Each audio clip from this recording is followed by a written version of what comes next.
महाराष्ट्र सरकारने महिलांच्या आर्थिक आणि सामाजिक सक्षमीकरणासाठी अनेक महत्त्वाकांक्षी योजना राबवल्या आहेत। यामध्ये पिंक ई-रिक्षा योजना ही विशेष उल्लेखनीय आहे। महिला व बालविकास विभागामार्फत राबवली जाणारी ही योजना महिलांना स्वतःच्या पायावर उभे राहण्यासाठी आणि नियमित रोजगाराची संधी उपलब्ध करून देण्यासाठी सुरू करण्यात आली आहे। या योजनेअंतर्गत राज्यातील 10,000 महिलांना पिंक ई-रिक्षाचे वाटप केले जाणार आहे। यामुळे त्या स्वतःचा व्यवसाय सुरू करू शकतील। मुख्यमंत्री देवेंद्र फडणवीस यांनी रविवारी 20 एप्रिल 2025 रोजी नागपूर येथे या योजनेचा शुभारंभ केला। यावेळी मुख्यमंत्र्यांच्या हस्ते 50 महिलांना पिंक ई-रिक्षाचे वाटप करण्यात आले। यानंतर 21 एप्रिल 2025 रोजी उपमुख्यमंत्री अजित पवार यांनी पुण्यात महिलांना रिक्षा वाटप केले। ही योजना राज्यातील 8 जिल्ह्यांमध्ये लागू करण्यात आली आहे। यात नागपूर, पुणे, नाशिक, छत्रपती संभाजीनगर, सोलापूर, अहिल्यानगर, अमरावती आणि कोल्हापूर या शहरांचा समावेश आहे।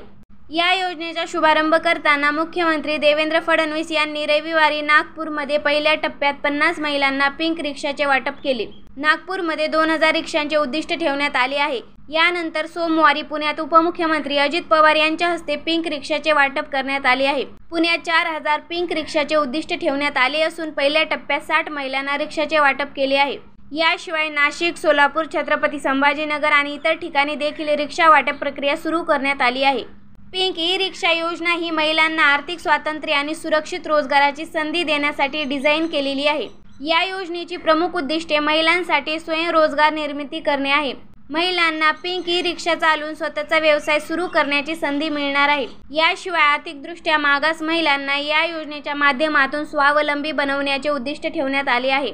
याशिवाय महिला प्रवाशांसाठी आणि रिक्षा चालवणाऱ्या महिलांसाठी सुरक्षित पर्याय उपलब्ध करणे आणि इलेक्ट्रिक व प्रदूषणमुक्त रिक्षाच्या माध्यमातून पर्यावरण संरक्षण करणे हे देखील उद्दिष्ट ठेवण्यात आले आहे। या योजनेअंतर्गत महिलांना पिंक ई-रिक्षा खरेदी करण्यासाठी आर्थिक सहाय्य प्रदान केले जाते। यामुळे त्यांना किफायतशीर दरात रिक्षा मिळते। या योजनेत पिंक रिक्षाच्या किमतीपैकी 20% अनुदान राज्य सरकार देणार आहे, तर महिलांना 10% रक्कम द्यावी लागेल। उरलेल्या 70% रकमेसाठी राज्य सरकार सवलतीच्या दरात कर्ज उपलब्ध करून देणार आहे। यामुळे महिलांना अतिशय कमी किमतीत ही रिक्षा मिळणार आहे। या रिक्षाद्वारे महिला स्वतःचा व्यवसाय सुरू करू शकणार आहेत। नागपूर येथे झालेल्या कार्यक्रमात देवेंद्र फडणवीस यांनी महिलांना पिंक रिक्षाचे वाटप केले। यावेळी बोलताना ते म्हणाले की राज्यात 10,000 महिलांना पिंक रिक्षा देण्याचे उद्दिष्ट सरकारने ठेवले आहे। यामुळे महिलांना सुरक्षित सार्वजनिक वाहतुकीचे साधन मिळेल आणि रात्री पिंक रिक्षाने महिला सुरक्षित फिरू शकतील।